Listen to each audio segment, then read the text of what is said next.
आज लोग शिक्षा का बात कर रहे हैं। सभी पार्टियां शिक्षा, रोजगार, पलायन इसी को मुद्दा बना लिया है। तो इसके बानी हम लोगों के सूत्रधार माननीय बिहार के नौजवानों के आवाज प्रशांत जी हैं।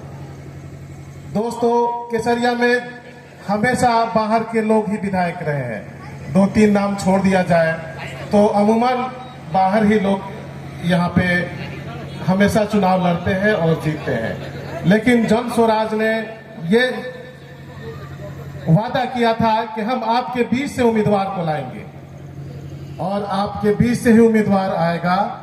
आप लोग मेरे काम को जानते हैं। मैंने प्रखंड प्रमुख पद पर मेरी पत्नी है, मैं प्रमुख प्रतिनिधि हूं। मैंने जो काम किया है वो 75 साल की आजादी में कोई प्रमुख नहीं किया है। वो जिस क्षेत्र में हो, सांसद ने मौका दिया तो उससे बेहतर हम लोग करके दिखाएंगे।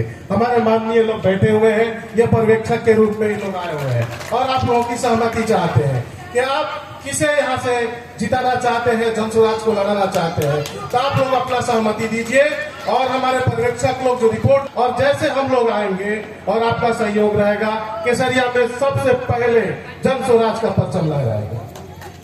मैं इसी बात को समाप्त करते हुए सभी लोगों का तहे दिल से शुक्रिया अदा करता हूं।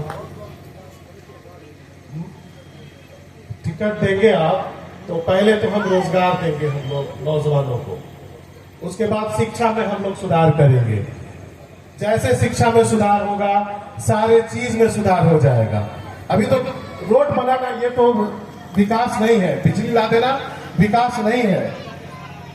यहाँ पे कल कारखाना हम लोग लगाएंगे जिसके बिना पे लोगों को रोजी रोजगार दिया जाएगा, पलायन को रोका जाएगा और ज्यादा से ज्यादा विकास होगा। सबसे पहला प्राथमिकता हमारा मोहम्मद के साहब थे यहाँ पे, जिनके बाद से आज तक गौद स्तूप का विकास नहीं हुआ। उसके ट्रांसफर के बाद बहुत लोग बड़े बड़े दावा करते हैं, हमारी विधायिका तो बहुत बड़ी बड़ी दावा करती है कि मैंने ये कर दिया वो कर दिया, लेकिन मोहम्मद के साहब के जाने के बाद आपका धरोहर वैसे ही ध्वस्त होता चला जा रहा है।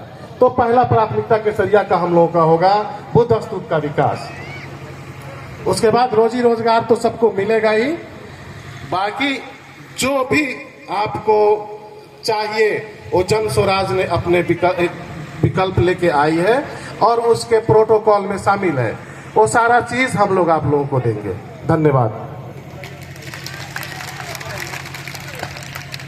बहुत बहुत धन्यवाद। मैं बता दूं कि केसरिया विधानसभा से जो अभी वक्तव्य दे रहे थे वो केसरिया के प्रमुख प्रतिनिधि हैं।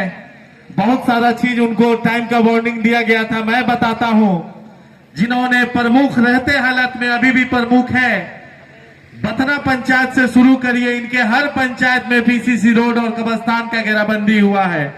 अगर ये शख्स केसरिया विधानसभा का अगर विधायक बनता है तो समझिए प्रमुख रहते जो काम हुआ है उससे 4 गुना ज्यादा काम हमारे विधायक होते हुए काम करेंगे। उसके बाद